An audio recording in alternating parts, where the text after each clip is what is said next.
সম্মানিত হাজিরিন, আল্লাহ তাআলা আমাদের উপর রোজা ফরজ করেছেন।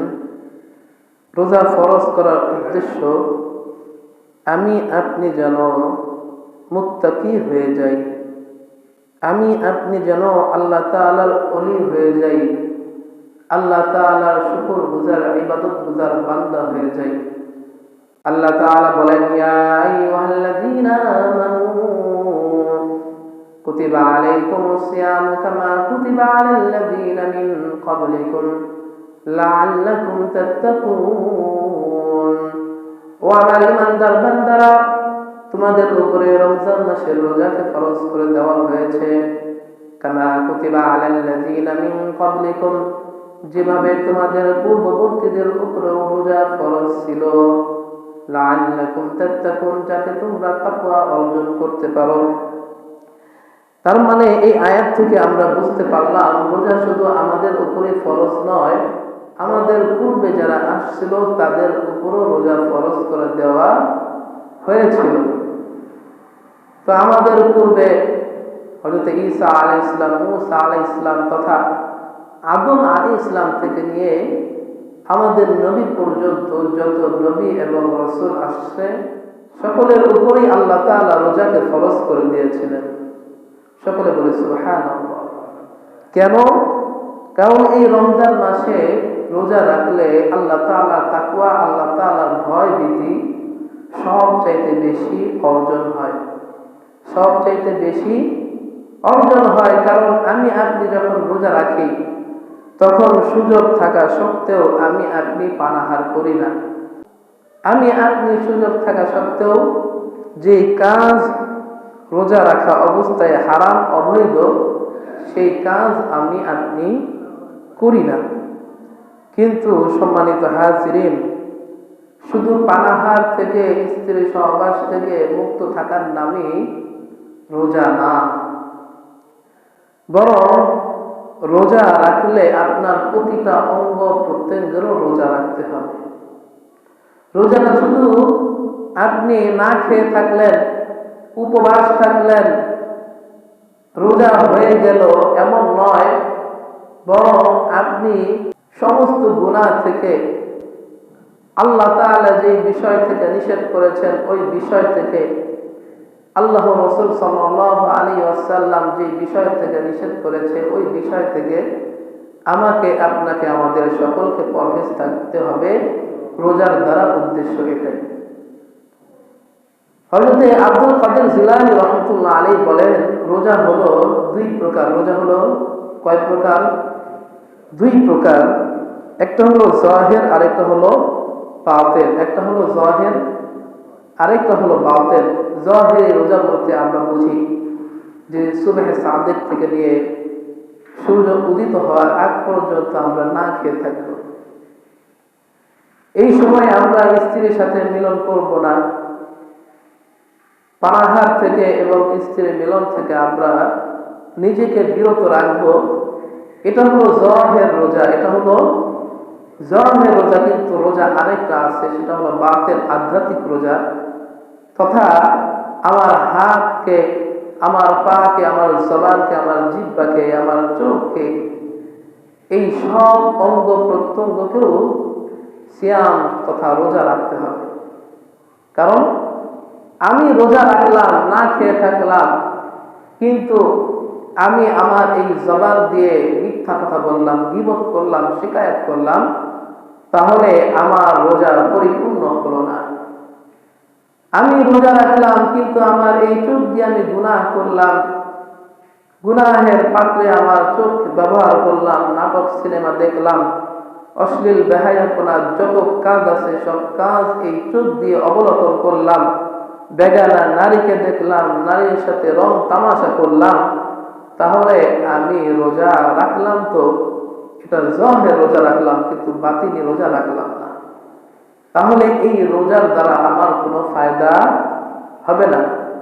এজন্য আল্লাহ রাসূল সাল্লাল্লাহু আলাইহি ওয়াসাল্লাম বলেন, ও আমার উম্মতেরা শুনে রাখো, রুব্বা সাইমিন লাইসা লাহু মিন সিয়ামিহি ইল্লাল জু'।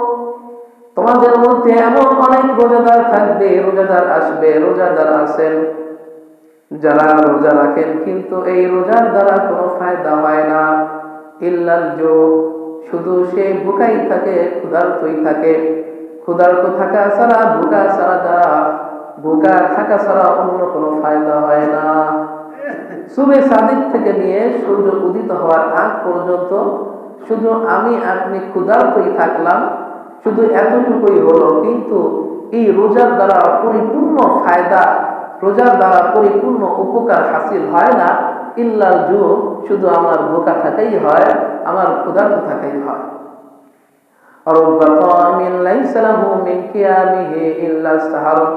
আল্লাহর নবী বলেন, ও আমার উম্মতেরা, এমনও ব্যক্তি আছে যারা রোজা রেখে সারাদিন রোজা রাখার পরে রাত্রি জাগরণ করে, ইবাদত করে, তারাবির নামাজ করে, নফল নামাজ করে, কিন্তু তাদের এই রাত্রি জাগরণ কোনো সওয়াব পায় না।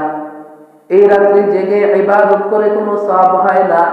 শুধু রাত্র জাগরণ ব্যতীত, রাত্রটা যে জাগলো এই জায়গাটাই হয়, কিন্তু এই রাত জেগে যে ইবাদত করছে এই ইবাদতের দ্বারা সামান্য পরিমাণ সওয়াব পায় না।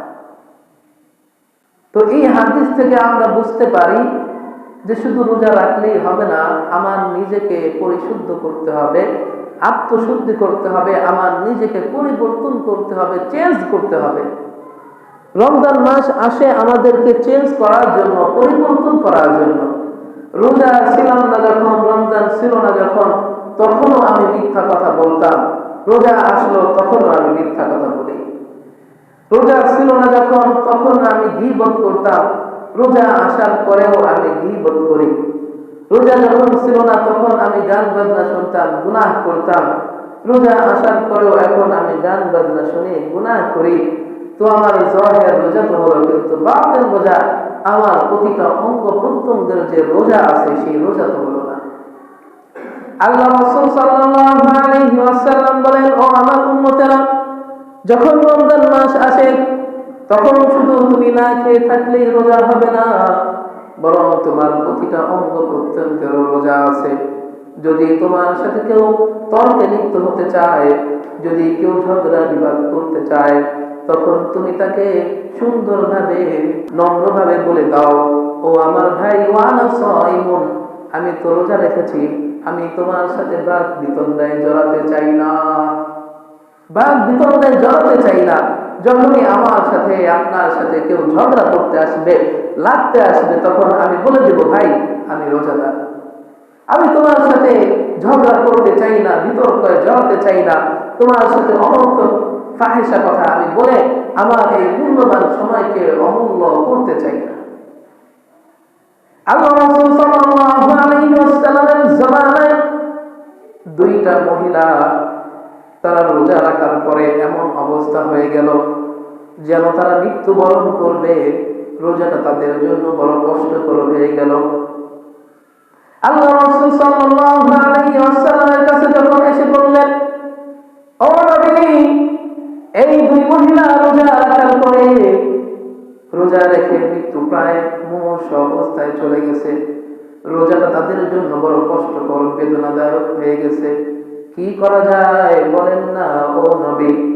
আল্লাহ নবী সাল্লাল্লাহু আলাইহি ওয়াসাল্লাম বললেন, যাও একটু পানি নিয়ে আসো, আর ওই দুই মহিলাকে এই পানি দিয়ে কুলি করতে বলো।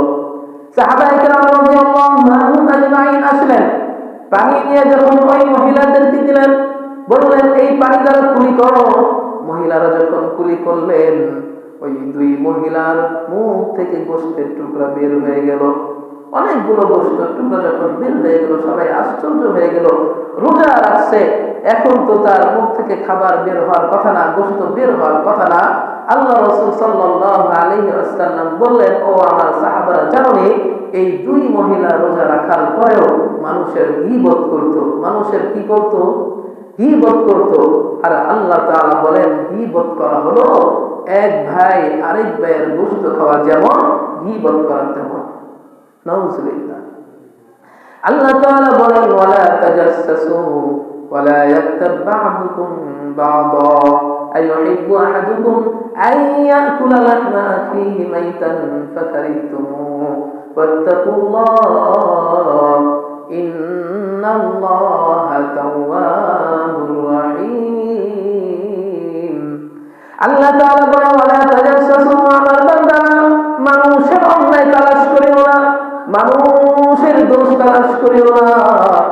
আল্লাহ তাআলা বলেন, ও আমার বান্দারা, আমি তো তোমাদেরকে গোয়েন্দা করে পাঠাই নাই কে কি করলো, কোন কাজটা গুনাহের করলো নাকি পাপ করলো নাকি অন্যায় করলো, এগুলো তোমাকে খুঁজে বের করতে হবে না, তালাশ করতে হবে না। ওয়ালা তাজাসসু, আমি তো তোমাকে গোয়েন্দা করে দুনিয়াতে পাঠাই নাই। ওয়ালা ইয়াগতাব বা'দুকুম বা'দা, ও আমার বান্দারা, একে অন্যের গীবত করিও না, একে অন্যের পরনিন্দা পরচর্চা করিও না। কারণ কি, আল্লাহ তাআলা জানিয়ে দেয়, ওয়ালা ইয়াগতাব বা'দুকুম বা'দা আইয়ুহিব্বু আহাদুকুম আন ইয়াকুলা লাহমা আখিহি মাইতান ফাকারিহতুমুহ। আল্লাহ তাআলা জানিয়ে দেয়, যারা গীবত করে, যে গীবত করলো সে যেন তার অপর ভাইয়ের গোশত ভক্ষণ করলো, মৃত ভাইয়ের গোশত ভক্ষণ করলো। বলেন তো, আল্লাহ তাআলা জিজ্ঞাসা করতেছে, কোন ভাই কি কোন ভাইয়ের মৃত ভাইয়ের গোশত খাওয়া পছন্দ করবে? করবে? আমি আপনি কি আমার মৃত ভাইয়ের গোশত খাওয়া পছন্দ করব? করব না। আল্লাহ তাআলা বলেন, ফাকারিহতুমুহ, তোমরা তো মৃত ভাইয়ের গোশত খাওয়াকে অপছন্দ করো, তাহলে কেন তোমরা এক ভাই আরেক ভাইয়ের গীবত করো, এক ভাই আরেক ভাইয়ের দোষ চর্চা করো, পরনিন্দা পরচর্চা করো? এটা করা যাবে না। যদি রোজা রেখে আমি আপনি মানুষের গীবত করি, শিকায়াত করি, পরনিন্দা পরচর্চা করি, তাহলে এই রোজার দ্বারা আমার কোনো ফায়দা হবে না। এজন্য আমার হাতকেও গুনাহ থেকে বিরত রাখতে হবে, আমার পাকেও গুনাহ থেকে বিরত রাখতে হবে। এই হাত দিয়ে গুনাহ করা যাবে না, এই পা দিয়ে গুনাহের কাজের দিকে যাওয়া যাবে না, অন্যায় ভাবে কারো পরিশ্রম করা যাবে না, এই জবান দিয়ে গীবত করা যাবে না, শিকায়াত পরনিন্দা পরচর্চা করা যাবে না, মানুষকে গালমন্দ করা যাবে না, অশ্লীল বেহায়াপনা কথা বলা যাবে না। এরকম ভাবে যত ধরনের গুনাহের কাজ আছে এই জবান দিয়ে করা যাবে না, এই চোখ দিয়ে করা যাবে না, এই কান দিয়ে কোন গুনাহের কথা, গুনাহের গান বাজনা শোনা এই রমজান মাসে যাবে না। যদি আমি আপনি আমার পুরো বডিটাকে এই রমজান সিয়াম সাধনায় আমি আপনি যদি এই পুরো বডিটাকে সাজাতে পারি, তাহলে আমার আপনার রোজা পরিপূর্ণ হবে, তাহলে আমি আপনি এই রোজার দ্বারা পরিপূর্ণ ফায়দা হাসিল করতে পারবো। এজন্য আল্লাহ তাআলা বলেন, মান সামা রমাদান ঈমানান ওয়া ইহতিসাবান গুফিরা লাহু মা তাকদ্দামা মিন যামবি। ও আমার উম্মতেরা, শুনে রাখো, যে ব্যক্তি রমজান মাসের রোজাটা সহি শুদ্ধভাবে আদায় করতে পারলো, আল্লাহ তাআলা তার পিছনের জিন্দেগীর তামাম কবিরা গুনাহ, সগীরা গুনাহ, সমস্ত গুনাহ আল্লাহ তাআলা মাফ করে দেন। সুবহানাল্লাহ। আল্লাহ রাসূল সাল্লাল্লাহু আলাইহি ওয়াসাল্লাম এই হাদিসের পরের অংশে বলেন, ওমান কামা, যে ব্যক্তি তারাবির নামাজ আদায় করবে ঈমানান ওয়া ইহতিসাবান, ঈমান এবং বিশ্বাস, পরিপূর্ণ বিশ্বাসের সাথে এবং সব হাসিলের উদ্দেশ্যে, আল্লাহ তাআলা তার জিন্দেগীর तमाम গুনাহ খাতাগুলো maaf করে দিবে। গুফিরা লাহু মা তাকদ্দামা মিন যামবি, আল্লাহ তাআলা তার জিন্দেগীর সমস্ত গুনাহ খাতাগুলো maaf করে দিয়ে তাকে এমন মাসুম করে দিবে, আল্লাহ রাসূল বলেন, সে যেন কেবল তার মায়ের পেট থেকে ভূমিষ্ঠ হলো, কাওয়ালাদাতহু উম্মুহু, মায়ের পেট থেকে বের হলে, ভূমিষ্ঠ হলে মানুষগুলো যেমন নিষ্পাপ থাকে, মানুষগুলো যেমন পবিত্র থাকে, মাসুম থাকে, ওই ব্যক্তিটাকেও আল্লাহ তাআলা এরকম নিষ্পাপ, মাসুম, পবিত্র করে দিবে। সুবহানাল্লাহ। সুতরাং আমরা বুঝতে পারলাম যে আমাদেরকে শুধু না খেয়ে থাকলেই রোজা হবে না, বরং আমাদের প্রতিটা অঙ্গ প্রত্যঙ্গকেও কি করতে হবে? সংযত করতে হবে, গুনাহ থেকে পবিত্র রাখতে হবে। গুনাহ করা যাবে না। আমার হাতকে, আমার পাকে, আমার চোখকে, আমার জবানকে, আমার কানকে কি করতে হবে? গুনাহ থেকে পবিত্র রাখতে হবে। পারবো তো ইনশাআল্লাহ। আল্লাহ তাআলা আমাদের সবাইকে তৌফিক দান করুন। আল্লাহ রাসূল সাল্লাল্লাহু আলাইহি ওয়াসাল্লাম বলেন, তোমাদের মধ্যে অনেক মানুষ এমন আছে সারা রাত ইবাদত করে, কিন্তু এই ইবাদতের দ্বারা রাত্র জাগরণ ব্যতীত অন্য কোনো ফায়দা হয় না, অন্য কোনো ফায়দা হয় না। তার মানে কারণ সে ইবাদত তো করে কিন্তু আল্লাহ তাআলার জন্য করে না, আল্লাহর দিকে মনোনিবেশ করে না, এই নামাজটাকে, এই ইবাদত থেকে, গুনাহ থেকে বিরত করতে পারে না, গুনাহ ছাড়তে পারে না, নামাজও পড়ে আবার গুনাহও করে, রোজাও রাখে আবার গুনাহও করে, তাহলে এই রোজা দ্বারা, এই নামাজ দ্বারা তার কোনো ফায়দা হয় না। এবার আসেন, এই যে আমরা মনে করলেন মিথ্যাও বললাম না, গীবত করলাম না, শিকায়ত করলাম না, গানও শুনলাম না, নানাবিধ যতগুলো কথা বললাম এগুলোর একটাও করলাম না, কিন্তু আমরা যারা রোজা রাখি তাদের মধ্যে কয়জন 5 ওয়াক্ত নামাজ পড়ি? রোজা রাখছি ঠিক আছে, কিন্তু 5 ওয়াক্ত নামাজ পড়লাম না। বলেন তো এই রোজার দ্বারা কোনো ফায়দা হবে? পরিপূর্ণ ফায়দা হবে না। কারণ রোজা আসছে আপনাকে পবিত্র করার জন্য, গুনাহ থেকে বিরত রাখার জন্য, কিন্তু আপনি যে 1 ওয়াক্ত নামাজ ছেড়ে দিলেন, এই নামাজ ছেড়ে দেওয়ার কারণে বলেন তো আপনি গুনাহগার হলেন নাকি সওয়াব কামাইলেন? বলেন তো। গুনাহগার হলেন। আল্লাহ রাসূল সাল্লাল্লাহু আলাইহি ওয়াসাল্লাম বলেন, কোন ব্যক্তি যদি 1 ওয়াক্ত নামাজ কাজা করে দেয়, 1 ওয়াক্ত নামাজ কাজা করে দেয়, কাজার অর্থ কি? আসরের নামাজটা আপনি এশার সময় পড়লেন, ফজরের নামাজটা জোহরের সময় পড়লেন, জোহরের নামাজটা আসরের সময় পড়লেন, এই যে 1 ওয়াক্তের নামাজ আরেক ওয়াক্তে পড়লেন, কিন্তু পড়ছেন, কাজা করে পড়ছেন, আল্লাহ তাআলা এই কাজা করার কারণে 1 হুব্বা পরিমাণ জাহান্নামে বান্দাকে রাখবেন। 1 হুব্বার পরিমাণ কি? আল্লাহ রাসূল বলেন 1 হুব্বার পরিমাণ হলো 2,88,00,000 বছর। আর যদি কোন বান্দা 1 ওয়াক্ত নামাজ ফুত করে দেয়, পড়লই না, আল্লাহ তাআলা ওই 1 ওয়াক্ত নামাজের কারণে 80 হুব্বা পরিমাণ তাকে জাহান্নামে রাখবে। 80 হুব্বা পরিমাণ তাকে কোথায় রাখবে? জাহান্নামে রাখবে। বলেন তো, যদি 1 হুব্বার পরিমাণ হয় 2,88,00,000 বছর, তাহলে 80 হুব্বার পরিমাণ কত হবে? আর যারা এই যে রমজান মাসে রোজা রেখেও নামাজ পড়ে না, তাদের কি অবস্থা? রমজান মাসে রোজা রেখেও 5 ওয়াক্ত নামাজ পড়ে না, তাদের কথা তো বাদই দিলাম, ফরজ যে নামাজ সেটাও পড়ে না। তাহলে এর চাইতে বড় হতভাগা, এর চাইতে বড় দুর্ভাগা আর কেউ হতে পারে না। আল্লাহ তাআলা আমাদের সবাইকে 5 ওয়াক্ত নামাজ সঠিকভাবে সঠিক সময়ে আদায় করার তৌফিক দান করুন, সকলে বলে আমিন। এবার আসেন, আল্লাহ রাসূল সাল্লাল্লাহু আলাইহি ওয়াসাল্লাম বলেন, ও আমার উম্মতেরা, আল্লাহ তাআলা তোমাদের জন্য এই রমজান মাসের রোজাকে ফরজ করে দিয়েছেন, আর তারাবিকে সুন্নত করে দিয়েছেন। তারাবিকে কি করেছেন? সুন্নত করে দিয়েছেন। তারাবির নামাজ সুন্নত, জামাতে পড়েন সুন্নতে মুআক্কাদা। আপনি যদি জামাত না পড়েন তাহলে সুন্নতে মুআক্কাদা আদায় করলেন না, কিন্তু যদি তারাবি না পড়েন, তারাবি যে সুন্নত, এই সুন্নত আদায় না করার কারণে আপনি গুনাহগার হবেন। তাহলে আমি রোজা রাখলাম কিন্তু তারাবি পড়লাম না, তাহলে রোজা রেখেও তো আমি গুনাহগার হইলাম, এই রোজা তো আমাকে গুনাহ থেকে বাঁচাতে পারবো না। প্রথম দিন যখন তারাবি পড়লাম, মুসল্লি কানায় কানায় ভরপুর, এখন 1 কাতারও হতে চায় না। তাহলে আপনি রোজা রাখলেন কিন্তু তারাবি পড়লেন না, আপনি একটা করলেন আর একটা করলেন না। এই রোজা দ্বারা পরিপূর্ণ ফায়দা আপনি হাসিল করতে পারবেন? পারবেন না। এই রোজা দ্বারা পরিপূর্ণ ফায়দা আপনার হাসিল হবে না। এজন্য আমরা সকলেই তারাবির নামাজটা করব। তারাবির নামাজটা কি করব? পড়ব। আল্লাহ তাআলা আমাদের সবাইকে তারাবির নামাজ যথাসময়ে মসজিদে এসে জামাতের সাথে আদায় করার তৌফিক দান করুক, সকলে বলে আমিন।